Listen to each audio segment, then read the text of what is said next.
Ölkənizdə müharibə var. Siz isə yeni həyat arzusu ilə ABŞ-a üz tutursunuz. Bu 23 yaşlı Ukraynalı qaçqın Irina Zaruchkanın faciəli hekayəsidir.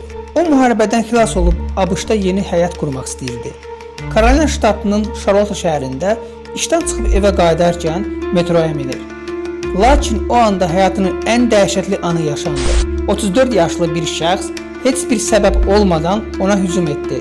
Əvvəllər dəfələrlə həbs edilmiş bu adam qəfil bıçaq zərbələri ilə gənc qadının həyatını əlindən aldı. Bu dəhşətli hadisə yalnız onun ailəsini deyil, bütün ABŞ ictimaiyyətini silkələdi. Sosial şəbəkələrdə milyonlarla insan bu faciəni müzakirə etdi.